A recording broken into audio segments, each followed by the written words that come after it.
मेरे साथ तुम्हारा प्रेम है और इससे बड़ी कोई शक्ति नहीं। बस मुझे इसी प्रकार स्मरण करते रहो। जितना तुम मुझे स्मरण करोगी उतना ही मुझ में प्रेम अनुभव होगा, उतनी ही मुझ में शक्ति अनुभव होगी राधा।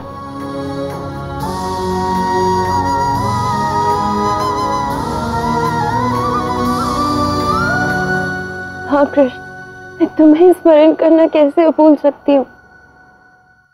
मेरी हर श्वास कृष्ण ही तो है।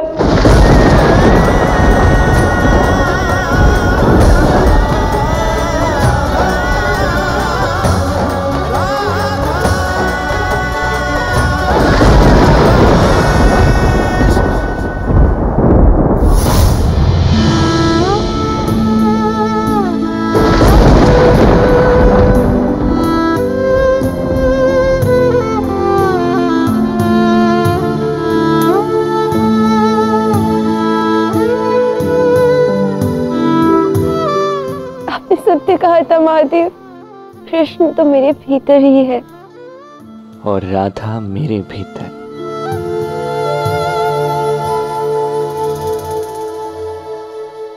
यदि तुमने राधा को यह संदेश दिया है तो उसे अवश्य ही कान्हा तक पहुंचा देगी, किंतु किसी कारणवश अगर वो ऐसा नहीं कर पाई तो हम कान्हा को यहीं मथुरा की सीमा पर रोक लेंगे।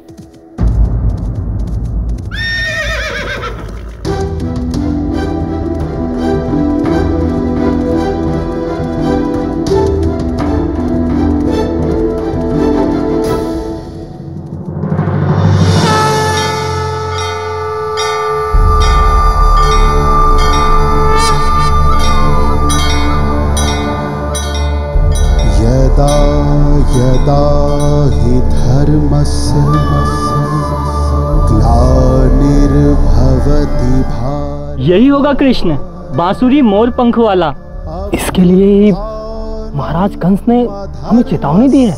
बड़ा ही तेजस्वी बालक है ये तो। तभी महाराज कंस इससे भयभीत है।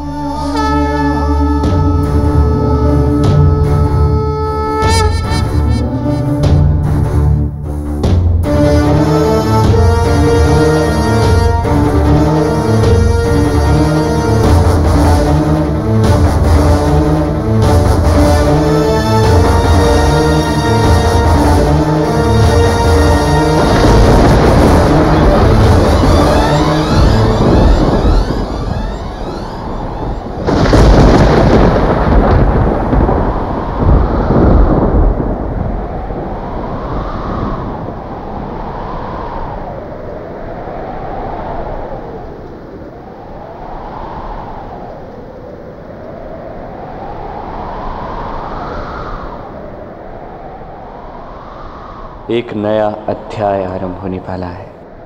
मेरे जन्म के उद्देश्य को पूर्ण करने का पहला पग बढ़ चुका है।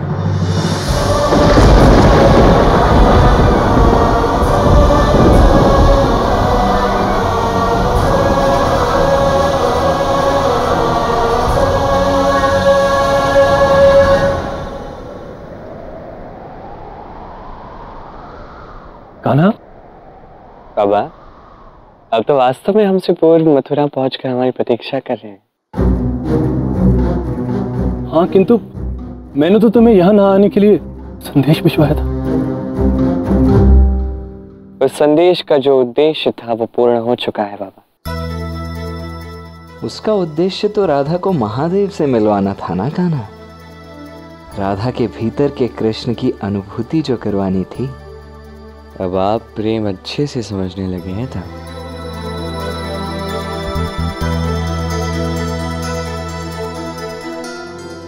ये तुम दोनों एक दूसरे को देखकर मुस्कुरा क्यों रहे हो? देखो कान्हा, तुम्हें लौटना होगा अभी के लिए। वो कंस, उसकी समस्त शक्तियां, उसके सैनिक और उसके 8 भाई यहां मिलकर अष्ट चक्रव्यूह का निर्माण कर रहे हैं और महादेव के दिव्य धनुष से धनुर्कवच की प्राप्ति भी कर ली है, जिसे केवल नारायण ही तोड़ सकते हैं। कान्हा, यह समय कंस के साथ लड़ाई के लिए उचित नहीं है। क्या बाबा आप भी मामा श्री कंस के बातों में आ गए? ये सब वो इसलिए कर रहे हैं क्योंकि वो भयभीत हो चुके हैं, क्योंकि मैं यहाँ पे आ चुका हूँ, इसलिए ये सारी घोषणाएं करवा रहे हैं। ये सब वो इसलिए करे ताकि मैं भयभीत होकर लौट जाऊं, और यदि मैं ना जाऊं तो आप सब मुझे पुनः वापस भेज दें। नहीं कान्हा, उनकी बात पर विश्वास मत कीजिए। नहीं कृष्ण, हम सभी मथुरा वासियों ने उस धनुष को देखा है। इतनी भव्य और विशाल है, उसे तोड़ना तो असंभव प्रतीत होता है। और आप कौन हैं? मैं पुष्पमाला बनाने वाला एक दरिद्र कारीगर हूँ, पूरन। पूरन, मुझे लगता है कि ये धनुष तुम भी तोड़ सकते हैं। मैं? ये आपका पुत्र है पूरन? जी।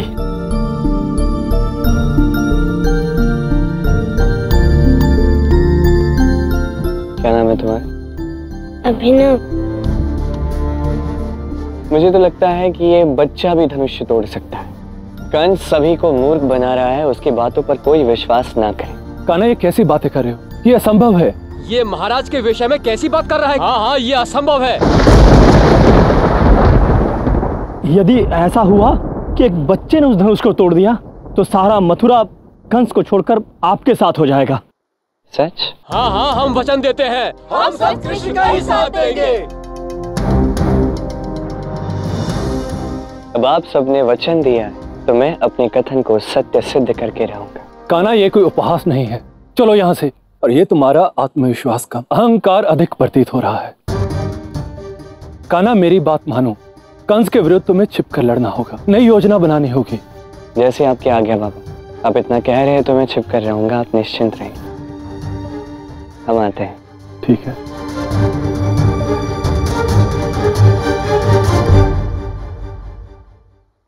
कान्हा, ये सब क्या है? धनुष को तो केवल स्वयं नारायण ही तोड़ सकते हैं। फिर तुमने ऐसा क्यों कहा कि साधारण सा बच्चा धनुष तोड़ेगा? ये तुमने उचित नहीं किया कान्हा। बिल्कुल उचित किया है था। कंस के अंत के साथ यहाँ की प्रजा की विचारधारा बदलना अनिवार्य है। कंस के भय से सभी को मुक्त करना अनिवार्य है, और इसके लिए मेरी कही एक एक बात सत्य सिद्ध करनी ही होगी। अब तो ये धनुष्य नारायण नहीं, मथुरा का एक साधारण सा बच्चा तोड़ेगा।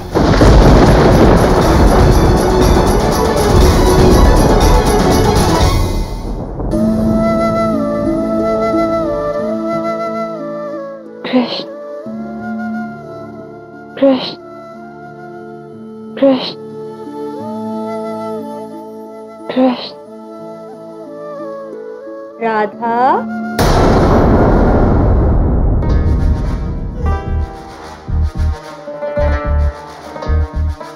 लौट आई तो? अरे, अकेले आई हो? कृष्ण कहाँ है? तुम तो बड़े आत्मविश्वास के साथ गई थी। यदि कृष्ण को रोकूंगी तो वो अवश्य रुकेगा, किंतु लगता है हमारे रुकने से भी नहीं रुका। कृष्ण छोड़कर चला गया है वो तुम्हें। कृष्ण को तो मैं अपने साथ ही लाई हूँ। अच्छा, तो फिर दिखाई क्यों नहीं दे रहा है वो? अदृश्य हो गया है वो मायावी। हाँ, कहाँ है कृष्ण? मुझे तो नहीं दिख रहा है। बताओ। मेरे अधरों पर है वो, मेरे हृदय में है, और यदि मेरी दृष्टि से देखोगे तो मेरे सामने ही खड़ा है।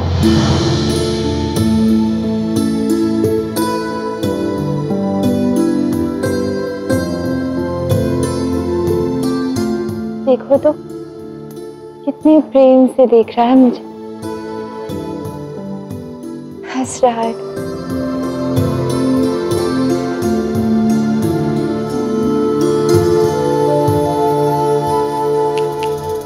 ये कैसा उपहास है राधा? कृष्ण यहाँ है ही नहीं और तुम्हें दिखाई दे रहा है। हाँ, जब भी मैं कृष्ण का नाम पुकारती हूँ मुझे दिखता है, और ऐसा अनुभव होता है मानो ऐसा करने से कृष्ण को शक्ति प्राप्त होती है कि मैं अब से केवल कृष्ण का नाम ही लूंगी। तो और कुछ बोलोगी ही नहीं? कृष्ण। राधा, तो तुम मुझे, अयन को क्या कहकर पुकारोगे? कृष्ण। ये क्या कृष्ण कृष्ण लगा रखा है तुमने राधा? इस परिवार की बहू हो, इस घर की बहू हो, इस परिवार के प्रति तुम्हारा कुछ कर्तव्य है, दायित्व है। तुम्हें अपनी कुल की मान मर्यादा का तनिक भी ध्यान नहीं है। अपनी सुध बुध खो बैठी हो क्या तुम? उचित कहा जीजी, मैं अपनी सुध बुध खो बैठी हूँ। मुझे कृष्ण के अलावा और कुछ दिखता ही नहीं है। अब मैं केवल और केवल अपने कृष्ण का नाम ही पुकारूंगी। कृष्ण।